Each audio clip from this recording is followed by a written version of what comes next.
It's just some thoughts I had today and yesterday. I wasn't here yesterday, I'm afraid, and so I feel a bit, embarrassingly covering ground that has been thrashed to death yesterday, but nevertheless, as a panelist, I was asked to make some comments on my thoughts. And I want to talk about the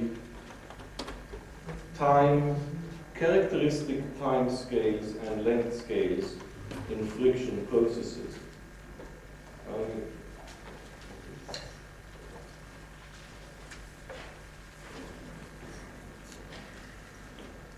And I want to come back to something I was talking about, but I think that over the course of these 2 weeks, some of these things have clarified themselves better in my mind, and to some extent I want to maybe generate a little bit of a discussion around this point.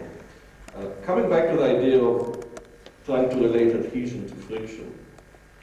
Once again, if we bring surfaces together and then separate them, we adhere, we debond, load or unload, depending on whether the surfaces are metallic or whether there's capillary condensation or polymeric surfaces. Quite generally, we can get a number of different processes going on. People in polymers might talk about entanglements and disentanglements occurring when you bring things together or when you separate them. But in general, we may just see them as an approach and separation. Or like, again, advancing and receding contact angles. So I'm thinking of this quite generally. Now, what happens in a frictional process? You could imagine that actually, irrespective of how small the interaction zone is, whether you're considering a single atom moving on a surface, or you're thinking of an asperity moving across a surface, you can think of the front part of it as being in this sort of state. It's sort of loading or entangling. It's the point where things are, this is meeting this part for the first time and adhering to it. Whereas the back part, and this could be, this is what I would now call a characteristic length scale, which could be an atomic dimension, or as I will mention in a little while, could be something much bigger. Could be an asperity dimension, or could be a dimension with a number of atomic lattice spacings, as we shall see. But the main thing is that the front part is always undergoing loading, like here, whereas the back part is always undergoing unloading or disentanglement, if you think of these as polymer contacts or softer materials. And the length scale could be microscopic or macroscopic.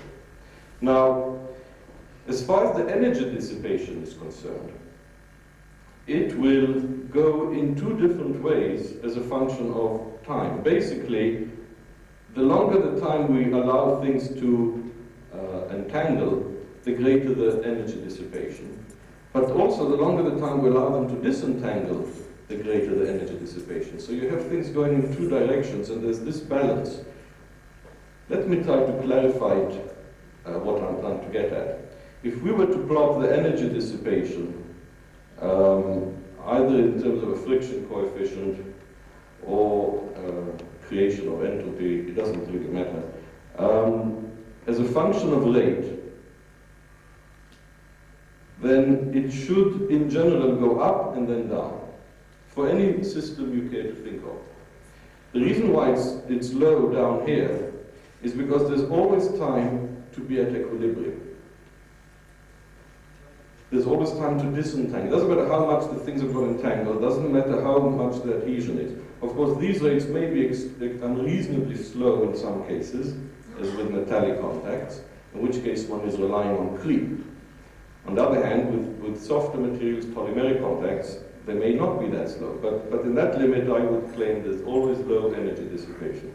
In the limit of a high rate, again there's low energy dissipation, because now you don't give them enough time to entangle or form adhesive junctions, and therefore there's no energy dissipation because no energy can be transmitted over a given distance at which things move.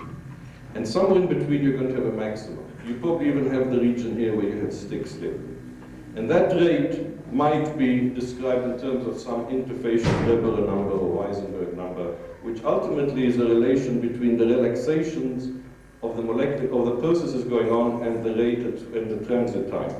If we want to put this in terms of the model that Gary McClellan talked about, or the Tomlinson model, we may think of it as follows. We have these potential energy maxima and minima corresponding to moving along a lattice, and we have here, well, let's look at it this way. Here's the energy, here's the distance. Oh, certainly.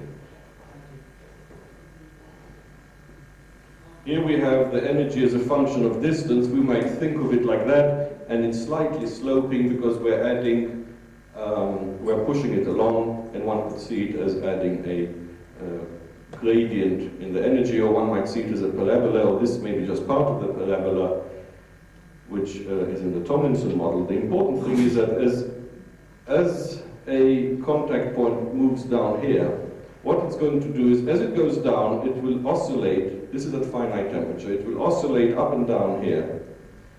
And assuming that it's gained energy in falling, as it oscillates, those oscillations will die down with time until it reaches thermal equilibrium, meaning the amplitude of the oscillations at that temperature, if they are equal to that,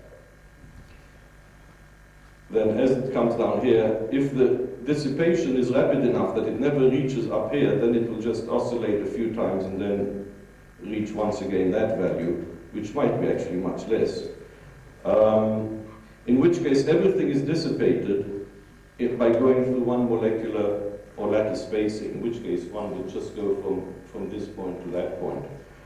On the other hand, if the energy dissipation is not so strong, then it will come down, it will be able to go up the next one, and then before it's had time to dissipate anything, it's already falling down the next one, and so on. So basically, what one finds is that if you do this very fast, move this fast, so basically you give it a lot of push here, it will go over the next one, and then the next one, this next one, and very little energy will be dissipated. If you do it more slowly, it will have time now to equilibrate here, and then equilibrate here, and equilibrate here, each time dissipating the energy that it's gained. But if you do it very slowly, then just fluctuations in amplitude, which will occur every now and again, will take it over and bring it down there. So now you're allowing it to thermally equilibrate, and hence you're inevitably bound to get a curve like that. So for very long times, you will have a creep with no energy dissipation, and for very short times, less than the characteristic time, so the transit time or residence time along here is faster than the time it takes for oscillation. You don't give it time to dissipate.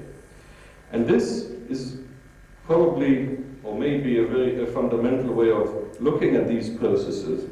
The question is still, what are the characteristic time and length scales? And as I said in this picture, the characteristic length scale would be the distance from here to here, and the characteristic time scale would be the time it takes for molecules or atoms to vibrate in this potential energy minimum. In other cases, length scales may be much bigger. If we have a weakly compliant system, then we might get enormous jumps and big stick slip, in which case the length scale may be much bigger, and the times may be more to do with other factors. And there may be even at more macroscopic quantities. In the case of commensurate and incommensurate lattices, I believe Gary McClellan spoke about that when I was not here, but it can be illustrated nicely here. If we've got one lattice, we bring another one on top of it and then twist it, you see that you do get regions of which are almost commensurate, and this is these twist boundaries have been studied by material scientists for a long time. Here we see two lattices at an angle relative to each other, where there's no relaxation of the molecules. But once we allow them to relax, depending on the relative amount of the forces within the lattice and between the lattices, you get local regions which the atoms just move a little bit, and they can form a coherent lattice. Well, there'll always be these grain boundaries around them, and as you increase the twist angle, these get smaller. But there's always a significant fraction of commensurability. In this case, one might think of the characteristic distance as not the unit space cell, and not a much larger distance over which slip may occur, but something that is of this sort. And presumably for each of these length scales, one will have some characteristic time over which energy takes to be dissipated. In one case it may be phonon conduction, in another case it could be light, and it's just like with heat. There's conduction, convection, and something else. And presumably for each type of process, one might have to identify the most likely mechanism, or the most active mechanism for the energy dissipation.